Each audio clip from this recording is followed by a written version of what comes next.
So Hey, sorry, got cut off. apparently it has a limit on what it can record at once. So, part 2.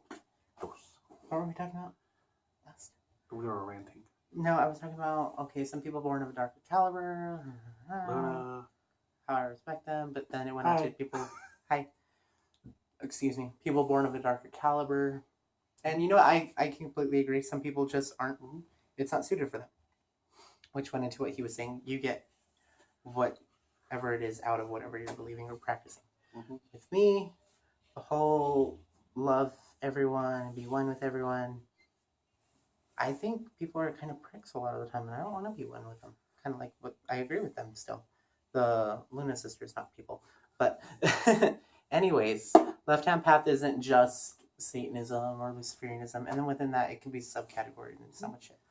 But things that I like, I'll incorporate it into my own personal practice. Mastering Witchcraft by Paula Hewson. This is our special hardcover. Yes, that was a rare find. It came to the bookstore before it closed. It is one of the first printings, I believe. And if you actually look at it, a lot of the religions that are out there were originally considered adversarial in the beginning, just like Wicca. Back in the 70s, it was counterculture. Yeah, well, back in the 70s, 60s, it was counterculture. Yeah, but back in the late 70s, early 80s, I'm not sure, you had to be roughly around my age, which I'm not going to say, but if you were born back then, you know what I'm talking about. There was a lot of talk about Satanism and left-hand path type stuff, and then... Oh, you're talking about the Satanic Panic? Yeah. This is so rhymey. Yeah, it was, and, my mom had gone to one of these lectures about left-hand path and Satanism and witchcraft and the occult, and... she brought home this book of this printout of all these different symbols, which I recognize now, working with them, and I was like, that is so not what that means. But, again, Satan has been the best friend of the church. Yeah, and again, history has been written by, the victors. And that's how this whole thing, came about. Oh, in that Satanic Panic, I think the Bob Larson interview? Xena and Nicholas? I didn't see that, but this was an actual thing that happened. I remember my, law enforcement officers going in to these lectures, and seeing stuff that was, occult related. Symbols, glyphs, sigils. That's pretty much what they're doing now with Santissima, too. Yeah, and Santissima Morte is one of the biggest ones that's... popular now. Yeah, she's popular now and has had a lot of has had a bad repertoire. With me personally, I've never worked with her, and I've seen her images around until I've seen her more recently. Yeah, I've seen a lot of her more recently, but doing shamanic ceremonies, and all of a sudden she's right there in the room, and I'm like, oh crap, it's you. Okay, hey. Most of the time, it was the people that you were working with. Yeah, it was the people that I work with that messed it up, and she's not a malevolent entity or deity. She's chill. She's cool. She shows up here and there, and I have total respect for her. Other people who practice it, but then you have these few nut jobs who will do stuff like human or animal sacrifice to her, who end up doing all these bad things in her name and using her in a negative way. So they did the same. I think they did the same thing with Bacchus too back in old times. So Bacchus is sexy. He's fun to party with. Yeah. Rituals would be a good way to go, I guess. So I'll incorporate a lot of spirit work or necromancy, whatever you want to call it, into my own personal stuff. So I don't like to say I really do circles. Sometimes I'll just call it opening a gateway or a portal, because the way I like to see it is I'm opening up this area of energy in contact with the current, whether you want to call it opening the abyss, whatever, where I'll just do my magic in the middle of where that is. So usually I'll do that one Widdershins or counterclockwise, and it seems to work, and I'll incorporate that with witchcraft, and it works exceedingly well. Yeah. I've led you through a couple of those rituals. Oh yeah, and they're really interesting, and I'm not all sweetness and light or anything like that, because I admit I am a... Thank you. I have my dark sides. He's driven with me on the freeway. You're cute. Yes, I know. So I love you. Yeah, I love you too. But, with me, when I'm calling up these, darker forces, it all depends on what I'm working with. Like, if I'm working with the Goetia, Sorry. Goetia. No, I was thinking Moesha, that one word. I know, that's what I'm saying. Yeah, never mind. Oh, anyhow, you're talking about the Brady Bunch. No, I'm not. Moesha. Or, Yeah, kind of. But okay, I can't say it, but go. So, when I'm calling up Goetic entities, I used to do a lot of it with some of what the how the Order of Astarte did this. Carol, Runyon, Poke, look them up. Hermetic Hour, some awesome information there. Yes. One of the forerunners to Goetic magic that's used a lot. His thing's on YouTube. You can Google it. It's like an hour and something minutes long. They have some amazing videos. Yeah, they have like 3 videos out there, all of which are really good. Yeah, I think very highly of him. He's really cool. I started studying his stuff back in probably early 2000. Yeah. And it's actually carried me a long way and helped. And a lot of it makes sense because it's a Hermetic temple. Mm-hmm. And they work more with Canaanite deities like Astarte, Baal, and all of them guys. So respect. Whenever we've done Goetic work, it's been like that, or with like Jason Miller stuff. Yes. I like the Jason Miller one. Jason Miller's work is also really cool. I love his stuff. Sorcerer's Secrets was that one, right? Sorcerer's Secrets, yes. Was where we were working with that one. That one was awesome. Yeah, and we have this bad habit. These guys are friends. We don't know them personally, but we're friends on Facebook. Yay! But every time they like our stuff, we fangirl. We're like, oh my god! But who is the other one that I'm really Frater Kassan? Gateways Through Stone and Circle. It's a medieval grimoire, which out of the Magus, The Art of Drawing Spirits into Crystals. He rewrote a grimoire. It's a really good book for like spirit evocation and everything like that. And he goes more with the Olympic spirits. I respect all of his stuff. His name always tickles my fancy. Makes me think of croissants. Yeah. Well, no, in a good way. Yeah, not in a negative way. And I'm not downing him. I'm respecting him. I'm just saying. Yeah, not Olympic spirits, but it's with the Art of Drawing Crystals and Spirits. So it does with like planetary spirits and everything like that for evocation. Trying to work through that book, very complicated. I can't get certain tools, but I'm working on it. And some of these practices were seen as adversarial in the past because a lot of times it's used by, if you look at the old grimoires, they're written from a Christian or Catholic point of view, where they use deity names of God to, control and constrain these deities and call them from the abyss or wherever that they're located at, so that they can communicate with them. How they came across it, I am not sure. I was not ready. They were probably just looking around and like, hey, let's see what happens if we do this. Oh, we found a science. Yeah, based on older stuff. Yeah, and the Poke Runyon, Frater Kassan, Jason Miller, they're not left hand path or anything like that. It's just they have stuff that actually works, and we've experimented with some of their spirit, invocation modalities. I look at them like they're the ambidextrous path. Yeah, they're really cool. Just their work's amazing. The stuff that they've done. And just because someone's left hand path, that doesn't mean that you're constantly left hand. I mean, I like with black and white magic, I don't see it as colored, but I like to say gray magic.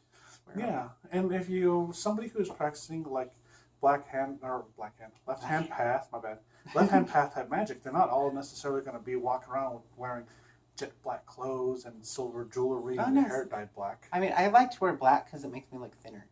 That's it. Same here. Yeah, I mean, like, I look good in other colors sometimes.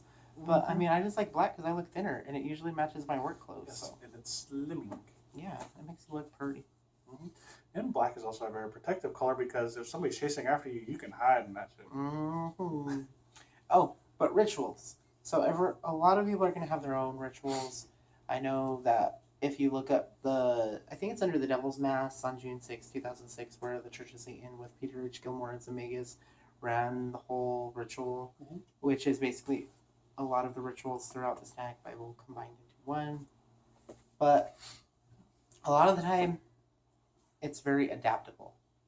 You just create your own stuff as long as you're getting results out of it. And not all of it is for spell work. Some of it's for path working. Some of it's for meditation. Some of it's for connecting with these entities and learning something. Yeah, it's not like these entities are going to crawl out from out of the ground and pay me homage. It'd be kind of cool if they did. Yeah, you know how many holes in basements there would be if that was happening? Mm-hmm. Yeah, it doesn't happen like that. I wish that the portals would open up like they did in movies, though. Yes. Like the gusts of wind in your bedroom and stuff. Yeah. That'd be cool. But other works that have really good stuff on rituals are... Bible of the Adversary. And this one there is... this one's by Michael Ford. I have a lot of respect for Ford. Kind of hot. Yes, he is. But... Hey, we admit it, carnal. Mm-hmm. But he also gives a lot of back history on these entities because the Order of Phosphoros, he gives the complete grimoires, so these ones are incomplete, including Luciferian Witchcraft, which is really, really a huge multi-grimoire, I think. Yeah, he's got And some it good has works, that. and there's a lot of people out there who disagree with him.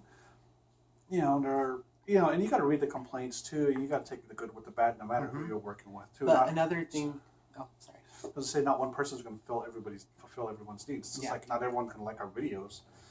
Do we care? Maybe, but no. Well, maybe he does, but what was I saying? But again, you got to remember, a lot of things are initiation secrets. So this book, it has a lot of valuable information on history and deities and entities and back stuff, and a couple of sample rituals. But most of it is going to be taken out just with any book out there. If someone says that there's a complete book, most of the time there's something missing. Yeah. Like, well, a little bit of a background story. At one point in life, I somehow came across a very bigger version of this. Well, it's actually like yay big, from here to here and here, and the image in the center was blue. Apparently, it was like a rare edition that I happened to get my hands on. If I remember right, that was the actual Orders edition. I am not sure. I just know that I somehow came across it. I found it in a local used bookstore. That's the one night classic after work. Cthulhian. I didn't know what I had. What is that phrase? Jewel before swine. I was kind of more on Wicca at the time, like regular neo Wicca, but I've since. I know. Every time he brings it up, it makes me sad that he got rid of it. Yeah, and I feel bad for giving away. Well, I feel bad when I have to sell books because I collect a lot of occult books. We have like 2 huge shelves full of witchcraft books that are valuable. Let's stop talking about how you sold the good books. But I did it for a good cause. I had to help somebody with the money that I made from that. So, oops. I know, but it's so sad that you gave that. Yeah. Anyways, this one's a really good one. It gives back info. But what I was saying, and that's Luciferian Witchcraft by Michael Ford. He goes into I think there's like 3 grimoires in here. I don't remember right now. I'm tired. But Bible of the Adversary, I like it because there's a ritual in it called the Calling of Power, is what I think he calls it, which is basically like a Luciferian LBRP. Lesser Banishing Ritual, the Pentagram for people who don't know. It's in this book too. Is it? Yeah. I haven't read that book in a long time. And I was being such a horrible person at the time, I highlighted this book. Mm-hmm. Yeah, I hate when people highlight in books, but I was like over here highlighting the fuck out of it. Yeah, I think I have like 1 book and I felt so guilty afterward. I'm gonna stop doing it after that. Yeah, that's what this was. Yeah. But I like doing that one before or even after setting up the portal. And it's worked really good. I mean, I've experimented with like little online links I've been sent from people that are like, well, don't share this link with other people. And some people are just like, hey, I found this really cool link on Google. And I looked at it, kind of tweaked it. Like some of it involves using your own blood to summon forth the crown princes. Experimented with it. I found one of them likes it more than the other 3. And just kind of working through different invocations. I went on a Latin kick for a while and would translate my rituals into Latin and perform them that way. Interesting. Yeah, you did. And I like to use Latin commands. Yeah. Me and another witch were talking about that. You know who you are. You suggested one of the last videos, I think. But you know who it is. I was telling you about that one. I think so. Yeah, the really interesting, awesome one. But it was me and him who was actually talking about Latin commands for a long time, a while back. Whenever all the shit went down with Sista. Okay. Yeah. The jar spells and stuff like that. Yeah. But they still work pretty good. Mm-hmm. I like to burn stuff and chant in Latin. It just like has that gnosis. Yeah, one day at the bookstore he was doing a cleansing ritual. The whole place was, when we used to work there when it was open. No, that was the customer drawing ritual. What happened after that? Yeah, the whole place was full of smoke and we couldn't breathe and we had to open the door for a while. No, but what happened 45 minutes after that? We got customers and I had a bunch of readings and I went home tired and he was like, this could do something. No. Well, be careful what you conjure. You said customer calling. You had a lot of customers and the store had a lot of customers. Yeah, but anyhow. You're welcome. So, a lot of adversarial work, again, with the rituals is going to depend on you. And it's like some of them, like with, I think it was Uncle Setnick's book of the left-hand path. I'm not remembering that verbatim. But he says not to harm any animals. And he even puts in his book, if you do any of these rituals and you harm an animal, then the worst curse on the planet will be bestowed upon your head and stuff like that. So a lot of AKA, don't fuck up. Regardless if there's a curse on a book or something. yeah, you don't want to hurt somebody. Just hurt another being just to get back at somebody. Sorry, the way that you worded that is kind of contradictory to the whole purpose of cursing someone. You're wanting to hurt that person. Well, so don't hurt someone that doesn't. Don't hurt the second involved. party to get the third party. Yeah. And also, when you're cursing someone, I believe we covered it. It's gonna affect those around them and have a ripple effect. Be prepared to deal with it. Don't act like a crybaby whenever you get what you want. Quit regretting what you wanted because it is actually what you wanted. Yeah, and I like how I've read some books where they were like, well, what if this person could have, found a cure for cancer and now they can't do it because you cursed them? Oops. That is stupid guilt. Don't. Yeah. That's just looking for excuses. Yeah, that's just somebody trying to psych you out. And a lot of books will do that so you don't get into the power trip of cursing and everything like that. I mean, I admit there's a power trip that can happen. I mean, get over it. Yeah. Can't get over it, you need a lot more work.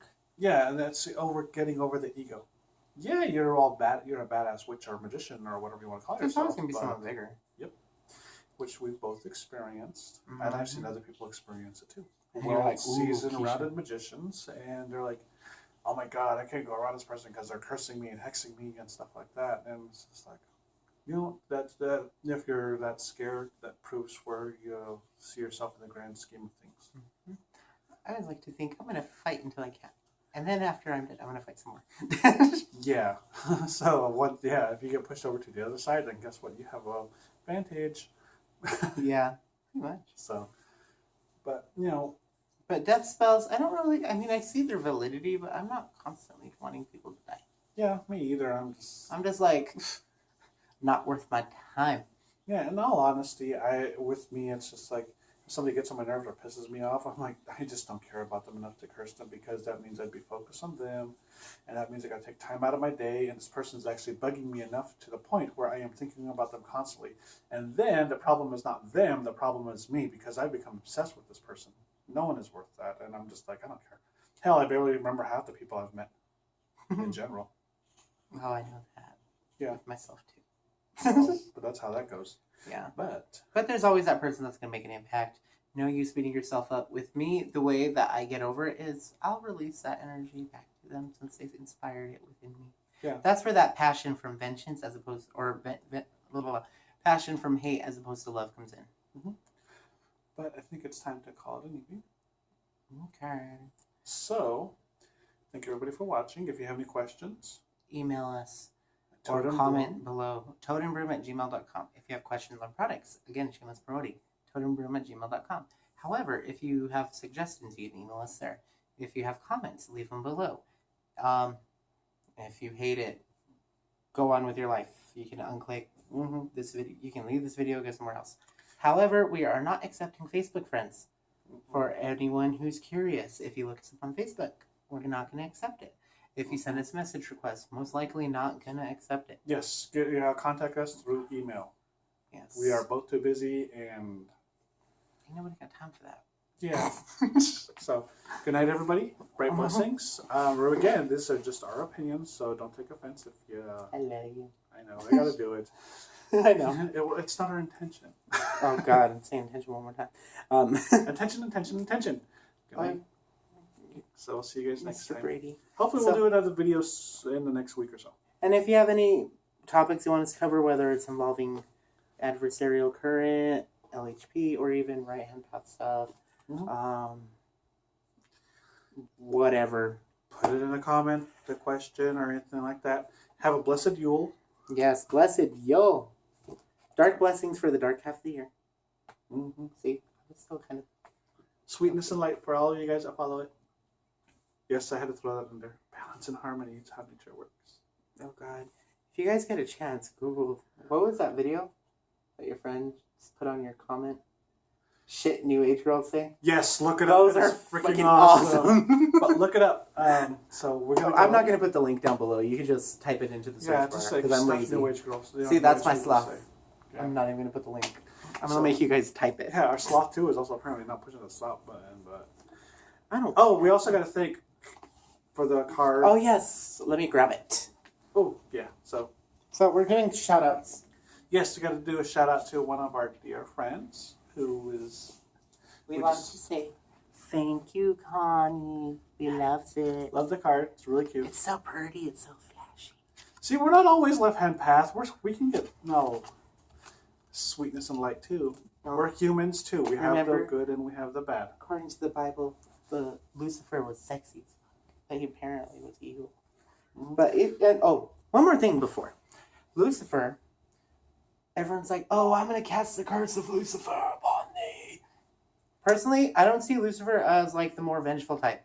I see him as the more lust and pride. Yes, pride is a classic. From personal experience, I'm in the same boat. I mean, he's great for glamoury. He's great for love work. He's great for getting laid. Yeah. So, but let's go ahead and close. Mm-hmm. So, good night, everybody. Good night.